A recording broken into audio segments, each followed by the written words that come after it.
Assalamualaikum warahmatullahi wabarakatuh. Perkenalkan, saya Virus Nabila Siti Giovanni dengan NIM 192231128. Di sini saya akan mempresentasikan tentang hasil analisis frekuensi konsumsi makanan dengan menggunakan metode Weighted Food Record atau WFR. Untuk yang pertama, di sini ada latar belakang di mana penilaian asupan makanan individu merupakan langkah penting dalam kajian gizi untuk mengetahui keseimbangan antara konsumsi dan juga kebutuhan zat gizi. Nah, data konsumsi pangan yang akurat dibutuhkan dalam berbagai konteks, mulai dari survei status gizi masyarakat, penelitian klinis, hingga perencanaan intervensi gizi. Untuk memperoleh data tersebut, diperlukan metode pencatatan asupan yang valid dan juga reliable. Salah satu metode yang dikenal paling akurat adalah Weighted Food Record atau WFR, yaitu metode pencatatan konsumsi pangan dengan cara menimbang seluruh makanan dan minuman yang dikonsumsi serta sisa makanannya. Nah, metode ini disebut sebagai gold standard karena dapat memberikan estimasi yang sangat presisi terhadap jumlah energi dan juga zat gizi yang masuk ke dalam tubuh. Berikut ada rumusan masalah dan juga tujuan. Selanjutnya tentang metode Weighted Food Record, yaitu metode penilaian konsumsi pangan yang dilakukan dengan menimbang semua makanan dan juga minuman yang dikonsumsi oleh individu termasuk juga sisa makanannya selama periode waktu tertentu, biasanya 1-7 hari, namun pada praktikum ini dilakukan selama 3 hari. Setiap bahan makanan dicatat dalam keadaan mentah maupun setelah dimasak dengan menggunakan timbangan digital yang memiliki tingkat ketelitian tinggi. Pencatatan dilakukan secara sistematis, mencakup nama bahan, berat sebelum dan juga sesudah dimasak, kemudian cara pengolahan. Dengan demikian, WFR mampu menggambarkan asupan aktual atau aktual intake bagi individu dengan tingkat ketepatan yang tinggi karena tidak bergantung pada daya ingat responden.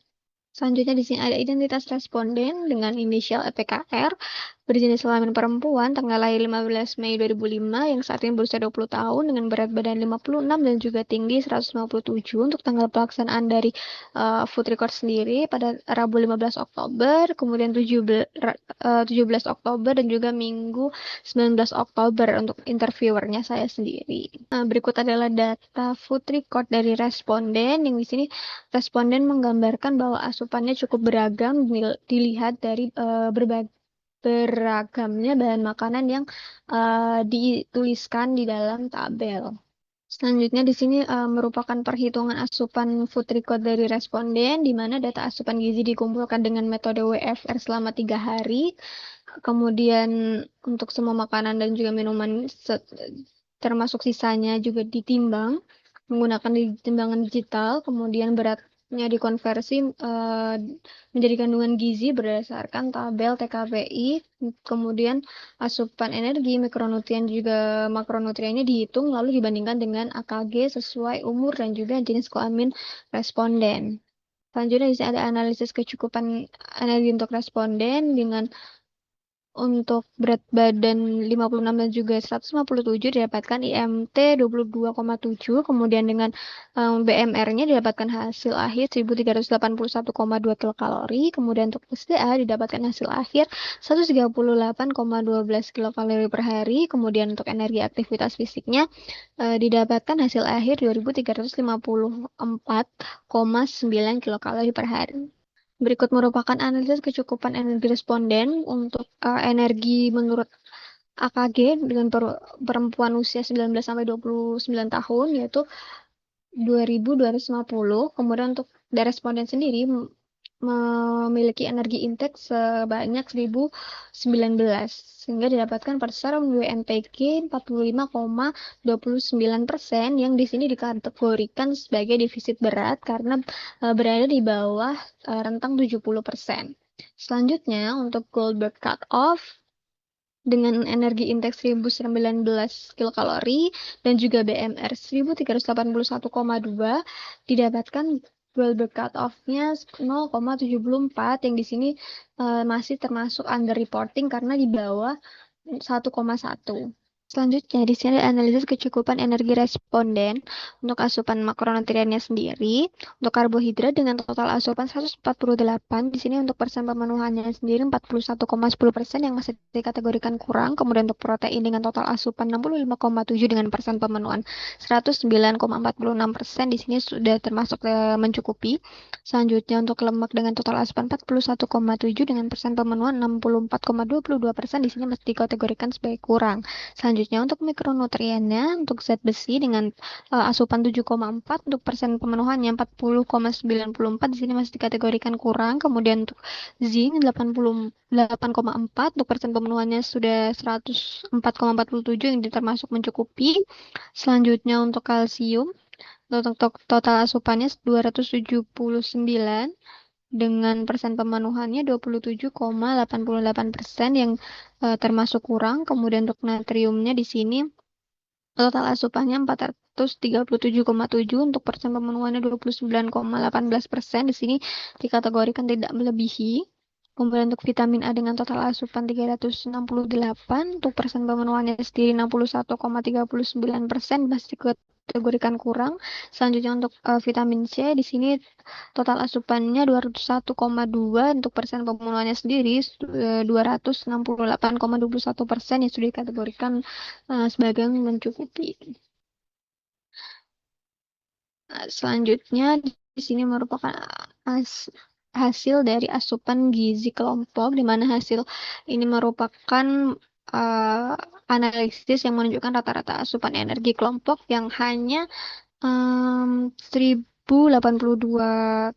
kilokalori, yang masih jauh di bawah kebutuhan untuk orang dewasa sekitar 2000 sampai 2250 kilokalori yang menandakan defisit energi yang cukup besar. Kemudian untuk asupan protein tergolong sedang yaitu 47,2 gram, sedangkan lemak 36 gram juga karbohidrat 135 gram masih dalam di bawah rekomendasi. Untuk gula tambahan masih dalam batas aman. Untuk mikronutrien sebagian besar zat gizi seperti zinc, vitamin A, vitamin C, zat besi dan juga kalsium masih rendah dibandingkan dengan AKG. Nah, nilai simpangan baku dan juga rentang yang besar menunjukkan variasi antar individu yang tinggi karena secara keseluruhan pola asupan responden belum seimbang dengan karena bisa mengakibatkan resiko kekurangan energi dan juga mikronutrien yang penting seperti zat besi, kalsium dan juga vitamin A.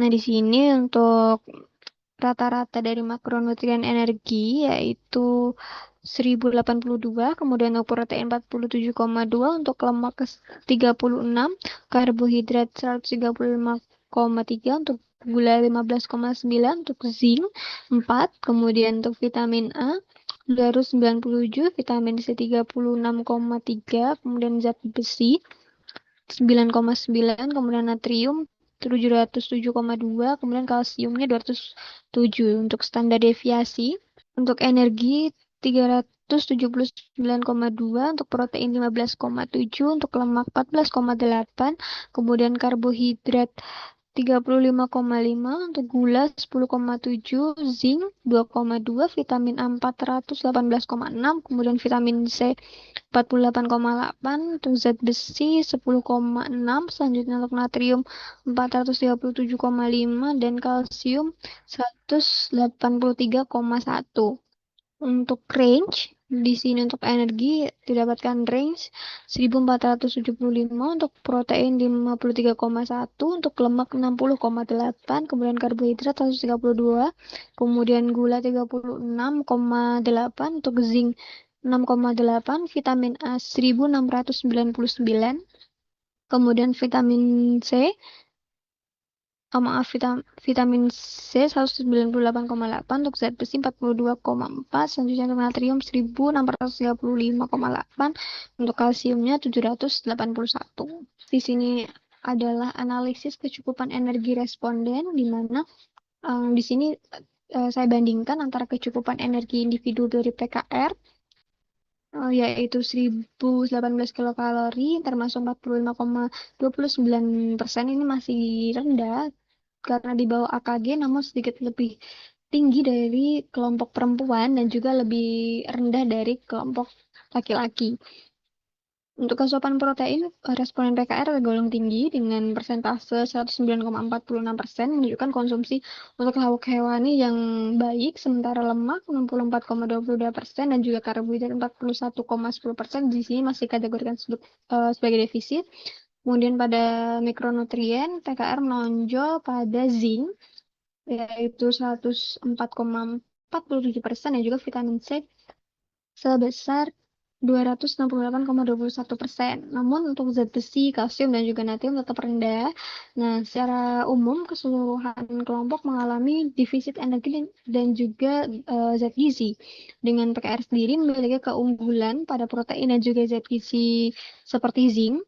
Kemudian untuk selanjutnya perlu dilakukan peningkatan konsumsi sumber energi, lemak yang sehat, dan juga mineral karena penting untuk mencapai keseimbangan gizi yang optimal. Selanjutnya di sini ada analisis rata-rata kecukupan energi kelompok menurut UNPG, di mana untuk asupan energi perempuan menurut AKG ada 2.250, untuk energi intek rata-rata kelompok adalah 1.098, sehingga untuk persen UNPG-nya sebesar 48,81% yang dikategorikan sebagai defisit berat. Selanjutnya untuk laki-laki dengan asupan menurut AKG 2.650 dengan uh, intake dari individu laki-laki tersebut adalah 857, didapatkan persen WNPG 32,35% yang masih dikategorikan sebagai defisit berat.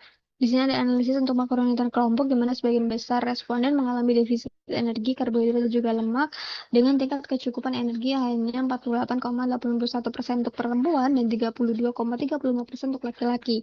Asupan karbohidrat juga rendah, yaitu 38,10% dan 25,40% dari AKG, sementara itu protein merupakan zat gizi makro yang paling mendekati kecukupan, yaitu 77,42% dan 89,77%. Kemudian untuk lemaknya, di sini masih dua kebutuhan, yaitu masih di kisaran 55,69% dan juga 45,28%. Nah, pola ini menunjukkan kecenderungan konsumsi lauk yang lebih tinggi dibandingkan sumber energi, kemungkinan akibat porsi makan yang kecil, kemudian frekuensi yang jarang, atau kebiasaan melewatkan waktu makan. Selanjutnya untuk makronutrien kelompok, secara umum sebagian besar makronutrien ini masih kurang dari 70% dari AKG, yang menunjukkan pola konsumsi yang kurang beragam. Terjadi defisit hampir di semua zat gizi mikro dengan variasi besar antar individu. Untuk zat besi, untuk kelompok perempuan di sini masih sekitar 57,58% dari AKG, kemudian untuk laki-laki 29,64% dari AKG. Nah, ini dapat mengakibatkan resiko anemia, defisiensi zat besi, kelelahan, dan juga penurunan produktivitas. Selanjutnya untuk zinc, untuk perempuan di sini untuk persen pemenuhan AKG-nya 52,5%, 0,5%. Kemudian untuk laki-laki 19,39% dari AKG, yang berdampak menurunnya fungsi imun, penyembuhan luka, dan juga sintesis protein. Kemudian untuk kalsium di sini untuk kelompok perempuan 21,54% dari AKG. Kemudian untuk laki-laki 9,1% dari AKG, yang menyebabkan resiko gangguan kepadatan tulang seperti osteoporosis. Selanjutnya untuk mikronutrien natrium, kelompok perempuan mencukupi 46,75% dari AKG, kemudian untuk laki-laki 52,73% dari AKG, yang masih dua-duanya masih di bawah AKG, namun bisa juga dikatakan underestimate karena sulit memperkirakan garam dan juga bumbu yang ada di dalam masakan.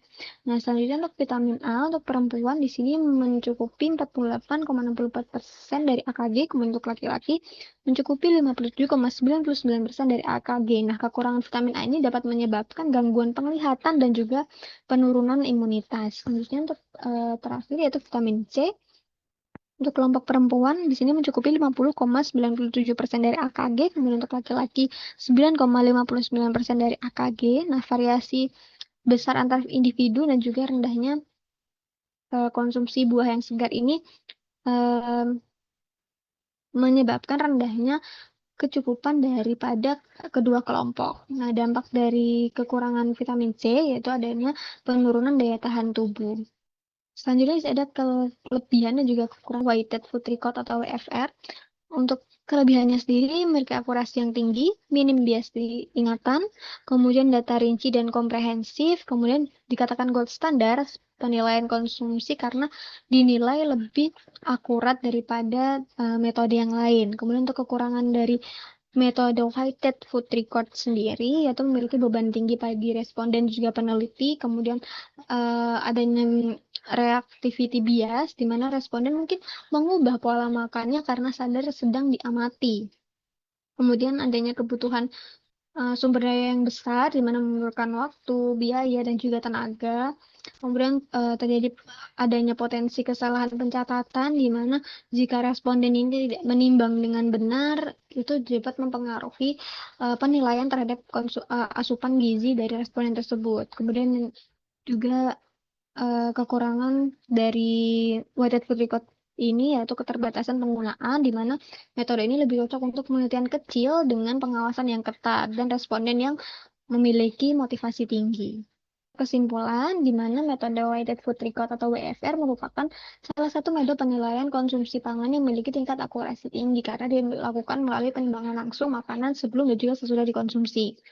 Metode ini mampu memberikan data rinci mengenai jumlah dan jenis pangan yang dikonsumsi, serta dianggap sebagai gold standar dalam validasi metode penilaian konsumsi lainnya. Namun demikian, penerapan WFR memiliki beberapa keterbatasan seperti memerlukan waktu, biaya, dan juga tenaga yang besar, serta beresiko menimbulkan reactivity bias dan penurunan kepatuhan responden. Nah, oleh karena itu, penggunaan metode ini perlu disesuaikan dengan tujuan penelitian, kapasitas sumber daya, dan juga karakteristik dari responden yang diteliti. Saran, di mana yang pertama untuk memberikan pelatihan dan juga panduan teknis yang jelas kepada responden maupun enumerator agar proses penimbangan dan juga pencatatan berjalan akurat. Kemudian yang kedua, menggunakan alat penimbangan digital yang sudah terkalibrasi untuk meminimalisir terjadinya kesalahan dalam pengukuran. Kemudian yang ketiga, menerapkan periode pencatatan yang singkat, seperti 2-3 hari, untuk mengurangi beban responden. Dan yang keempat, menggunakan metode ini pada penelitian yang kecil atau studi validasi dengan pengawasan ketat agar hasil yang diperoleh tetap reliable dan juga representatif. Sekian, terima kasih. Wassalamualaikum warahmatullahi wabarakatuh.